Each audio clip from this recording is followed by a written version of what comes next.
Hi, I'm Eric Wargo, and I'm going to talk to you today about dream premonitions and survivor's guilt. There was a screech of brakes, followed by a terrible crunch of metal on metal and shattered glass. Steve bolted up in bed, his heart racing. It was a little after midnight. Somebody outside needed help. Steve lived near a busy intersection in downtown Seattle. He ran out his front door into the street and looked around. Nothing. There were no smashed cars. There was no evidence of any accident at all. All was quiet. I was dumbfounded, he wrote to me in an email. It didn't feel like a dream. It was much more specific. Still, I put myself back in bed and told myself it was probably a dream, however unique it felt. Steve went to work the next day and forgot about his strange awakening in the middle of the night. He came home that evening, went through his usual routine, and went to sleep about 11 p.m. An hour or two later, it happened again. He was jolted awake by the same violent screech of brakes, the same impact of metal on metal. It was like a bizarre replay of the previous night. I distinctly remember being confused, he said. Is this last night? Why is this repeating? What's going on?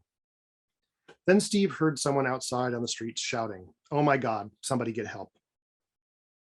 At this point, he was rocked by a wave of adrenaline. All at once, I realized this was in fact a different night than the previous one, he said. This time the accident was real. He ran outside and saw that a car had been broadsided by another vehicle going through the intersection. It had rolled several times and landed in his neighbor's yard. He learned later that a young man in the car had died. Steve told me he was profoundly affected by the incident, brooding on it the whole week afterward. His thoughts included a feeling that I could have prevented it, but didn't. This is a very common train of thought in those who discover belatedly that they have had a premonition of death or disaster. All Steve could do was write a letter to the city about the poor visibility of the signs approaching his intersection to make it safer. That was a meaningful act that may well have saved future lives, but it still couldn't bring back the young life that had been cut short in the crash. Intimations, visions, and dreams about tragedy were among the first psychical experiences studied in the 1880s by the newly founded Society for Psychical Research in England. Its co-founder, philologist Frederick Myers, theorized that extreme trauma rippled through a subliminal psychic ether from mind to mind.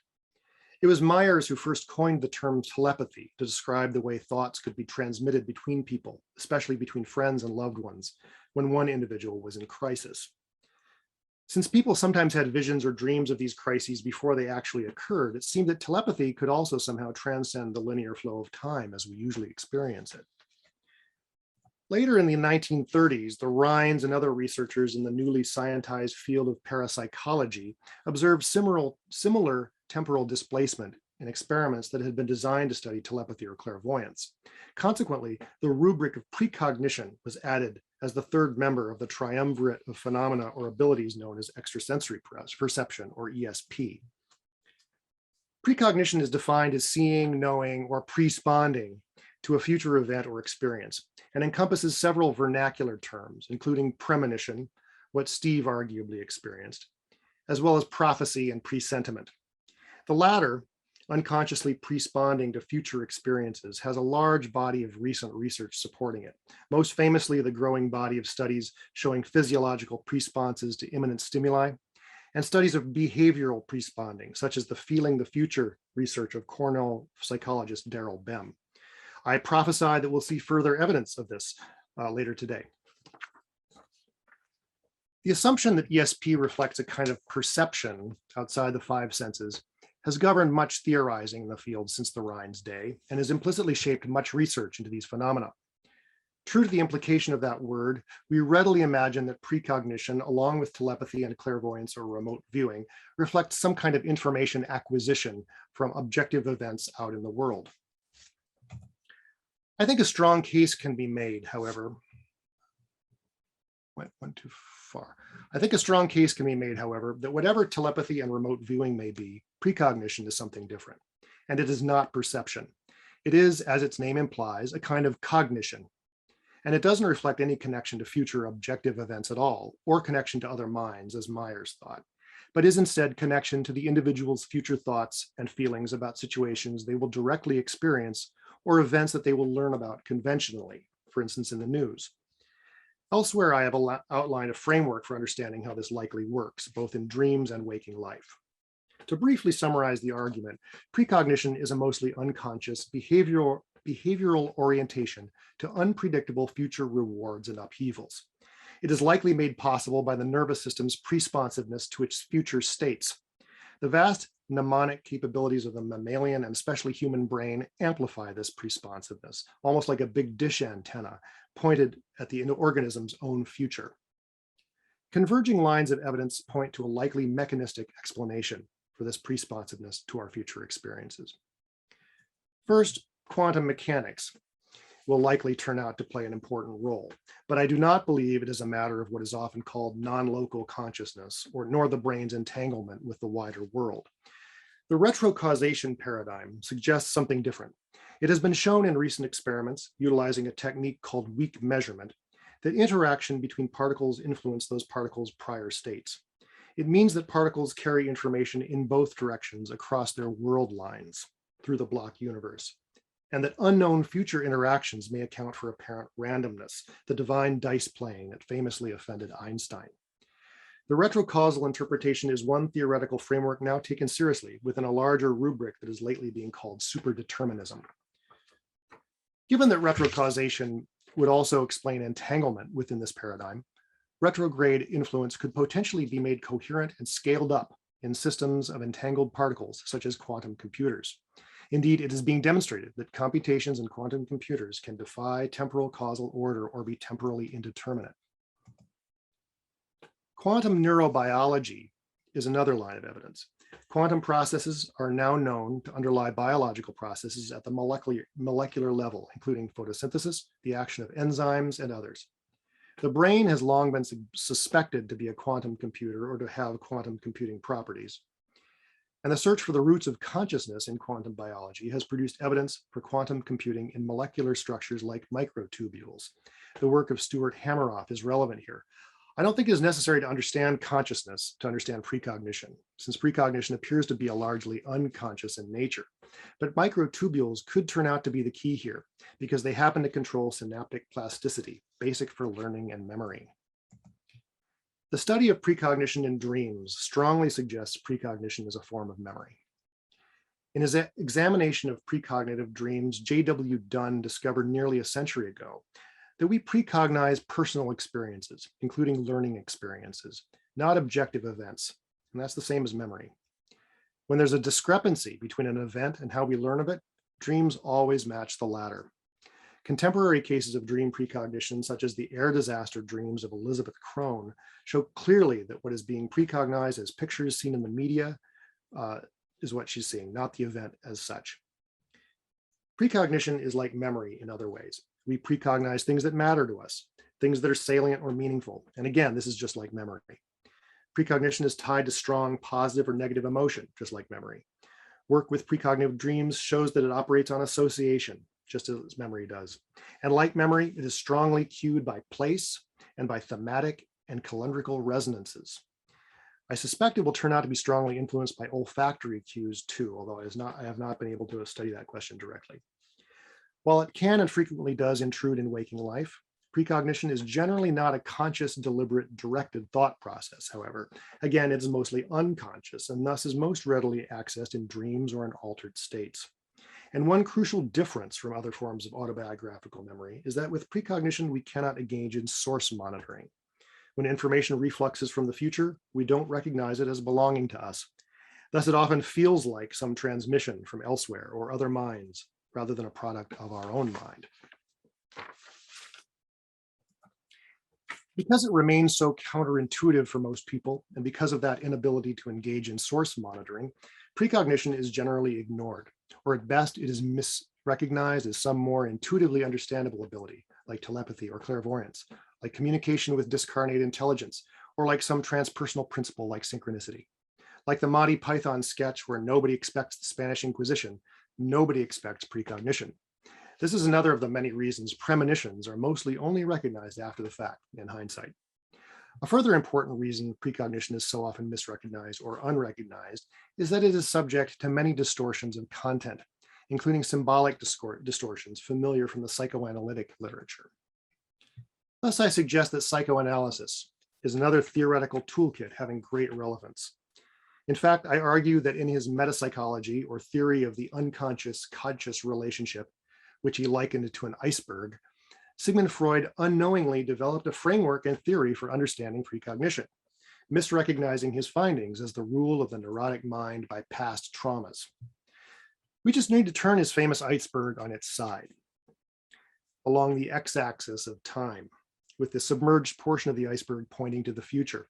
Sometimes traumas are displaced in time from our future. And this, I am going to argue, is what we see in premonitions of death and disaster, like what Steve experienced that night in Seattle. One of the implications of Freud's theory of trauma, as formulated in his book Beyond the Pleasure Principle, is that what is traumatic in a trauma is not the event itself, but the traumatized individual's thoughts and feelings about it afterward. And part of what is so unbearable about those thoughts and feelings is that they are mixed. They contain inappropriate or unacceptable positive elements, along with the appropriate and acceptable negative ones. The hidden rewards buried in what seem like objectively awful occurrences helps explain the persistence and power of thoughts about events that objectively one would think would be best forgotten. Extreme guilt hovers over many traumas because the rewards derived from objectively bad events may be morally unacceptable or shameful to the individual. Consequently, we repress them. This is particularly clear when the trauma involves others' deaths. One thinks here of ambivalent emotions toward family members or associates that have died. A sibling slightly glad that their rival for parental attention is out of the way, or a friend slightly glad that a rival for the affections of a third party is no longer in the picture. This is the sort of unconscious soap opera that was common in Freud's case studies. But there is a bigger reward implicit in the death of another person, which writers in the existentialist tradition, like Ernest Becker, later highlighted, and is perhaps the biggest reward of all to an organism geared for survival, as all organisms are. Visible signs of others' deaths remind us of our own survival. I'm still alive. I'm still here. It didn't happen to me. Aristotle wrote, "Luck is when the guy next to you gets hit with an arrow." The important thing to note is that this is crucially different from nobody getting hit with an arrow. Information is fundamentally built on contrasts. 1 versus 0, spin up versus spin down, linguistic signs built from distinctive features like phonemes, and so on. I survived is a thought that is only possible to have within the framework of a somebody didn't survive signal, if only in one's imagination. There's no I'm still alive signal embedded in the placid everyday state of nothing bad happening to anybody. I propose that the thought, "but I survived," is the central message from one's future self that is conveyed in a premonition of death or disaster. The paradoxical reward of being a survivor, coupled with associative guilt, is the motor of these phenomena. Let's look at one well-documented and much discussed case of a dream premonition involving a loved one's death that I believe perfectly illustrates what I'm suggesting. The journalist and novelist Mark Twain was a prominent American member of Frederick Meyer's SPR. All through his life, he had experienced premonitions, instances of what he interpreted as telepathy or what he called mental telegraphy, and baffling, impossible coincidences of the sort that Carl Jung would later call synchronicity. Books on ESP commonly feature premonitions of the rich and famous, and one of Twain's dreams has become a modern staple, although it happened long before he had adopted his journalistic pen name, when he was just a 23-year-old Mississippi River steamboat pilot in training named Samuel Clemens. In 1858, Samuel secured a job for his 19-year-old younger brother Henry as a mud clerk aboard the steamboat he was working on, the SS Pennsylvania. One day, when the young men were ashore and staying with their older sister Pamela's family in St. Louis, Samuel awoke from a startling dream of Henry's dead body laid out in a metal coffin that was propped on 2 chairs with a bouquet of white roses and a single red rose on his chest. In the dream, Henry was wearing a suit of Samuel's clothes. When Twain dictated this recollection to his stenographer late in his life for the purposes of his autobiography, he said he was so convinced by the dream that he rose and hurried to attend his brother's wake, only gradually realizing as he did so that it had been just a dream. His niece Annie later related the story somewhat differently and somewhat more realistically. Samuel had been napping during the day, she said. It was not a night dream. And he came out of the room where he had been dozing and told the family, Henry included, about his vivid dream and how disturbed he was by it. His family members thought it was silly to take a dream so seriously, she said. The brothers then shipped out on the Pennsylvania south toward New Orleans, where Samuel was made to stay ashore after a fight with the boat's pilot. With Henry aboard, the riverboat made its run back north, and then Samuel received the horrible news that a boiler explosion on the boat had killed many of the crew and passengers near Memphis. Samuel hurried to Memphis, where he sat with his severely burned brother, who died that night from an overdose of morphine. The next morning, Samuel visited the room where many of the dead were laid out in coffins, and he was astonished to see Henry laid out in one of his suits that Henry had borrowed when they were in St. Louis. All of the other bodies were in white pine caskets, but the nurses, impressed by Henry's stoicism with his terrible burns, had pitched in to buy him a metal one. Twain recalled that while he was standing over the casket, a nurse entered and placed a bouquet of white flowers with a single red rose on it on Henry's chest. Later, at the wake at their sister's home, he found the casket resting across two chairs, also as in his dream. Now, people will call this a premonition of Samuel's brother's death. But it is important to note the dream did not represent the death per se, nor Henry's excruciating pain after being burned, the sort of thing that Myers assumed powered telepathy. Nor was it about the highly entropic boiler explosion. It was about seeing his brother lying dead in a coffin wearing his own borrowed clothes. As with so many other premonitions, such as Steve's dream about the fatal car accident on his street, Clement's dream was actually a premonition of being alive in the presence of someone else who has met a terrible and untimely end. It was not a premonition of his brother's death, it was a premonition of his own survival. Given the singular circumstances of Henry's death, dying as a result of injuries sustained on the Pennsylvania after Samuel had been made to stay on shore, and then the fact that he was buried in Samuel's clothing, how can that sense of Aristotelian luck or fate favoring Samuel over his brother not have crossed the future writer's mind as he stood in that room over his brother's body? For Samuel's unconscious, if not his conscious reflection, the meaning of this awful moment would have been, it could have just as easily have been me, or it should have been me. I suggest that is exactly that equivalent signal of survivor's guilt, as well as existential reward that might have been displaced in time to spark a dream some days earlier. Again, because of the contrastive nature of signification, any powerful signal of one's own survival is liable to come at the cost of guilt. Twain felt guilty the rest of his life for inviting Henry to work on the Pennsylvania and for not insisting that his brother remain with him in New Orleans.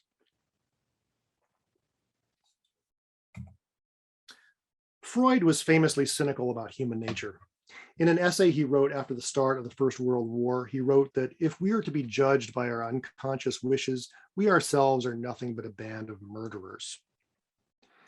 Ignoring its uncanny relation to a subsequent tragedy, he would likely have found a way to interpret Samuel Clemens's dream as a dream about sibling rivalry, a death wish. The existential framework restores a bit of our moral dignity that Freud's cynical logic of death drives and death wishes seems to take away. We do not necessarily thrill to others' losses or suffering out of ill will or malice toward our fellow humans, even unconsciously. It is simply that if death and suffering are seen to befall others, if we find ourselves in the position of witness, then those fates are not, at least not yet, happening to us.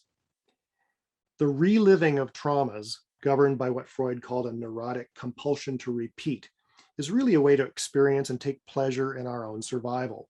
It expresses a morally unacceptable life drive rather than a death drive as Freud originally framed it.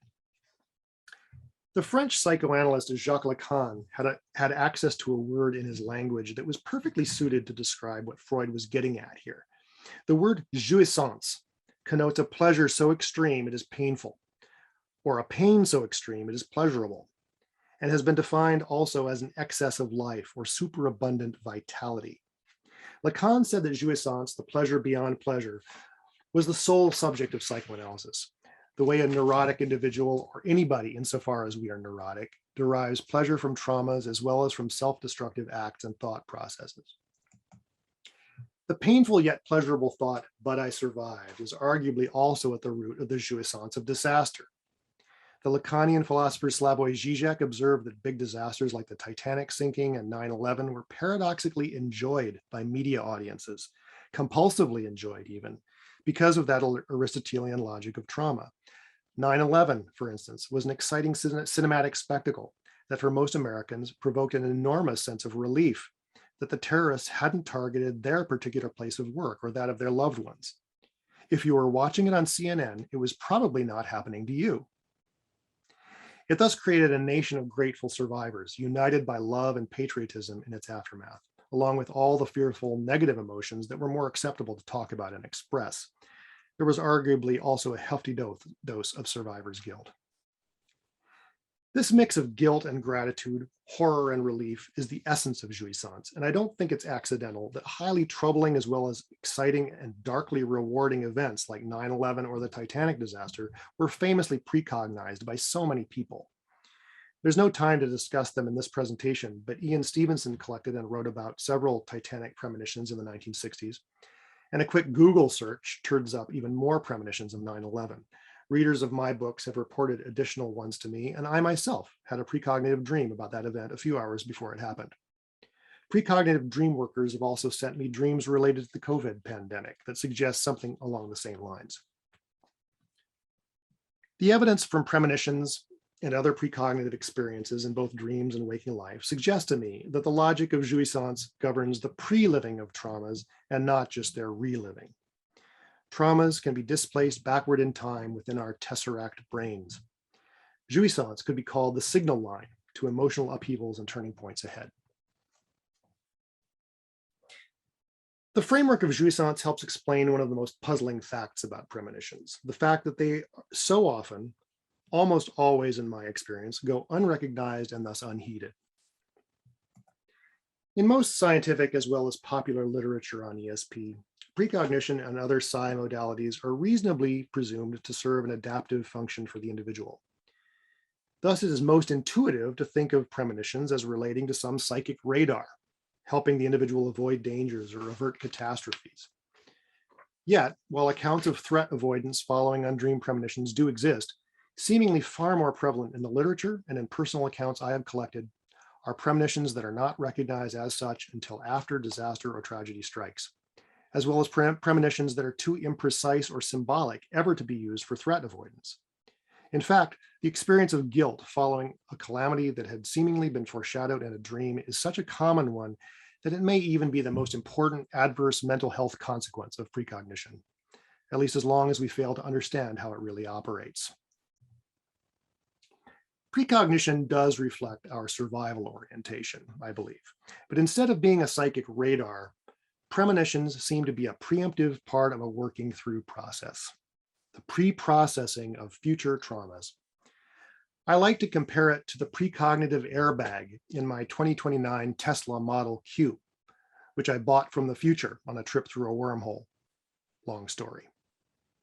The airbag in my car deploys a second before an inevitable collision detected by the vehicle's quantum computer. Similarly, the quantum neurobiological circuitry in our brains is alert for unavoidable upheavals on the road ahead and cushions us for these impacts, preparing us in advance. This remarkable system is especially attuned to existentially pertinent messages from our future that we both want to hear and do not want to hear, such as that we will have survived some peril, but at some cost to our dignity or pride or worse. I feel confident that converging research in a range of fields over the coming decades will enable us to better characterize this process and help bring precognition and premonitions out of the shadows. Thank you very much.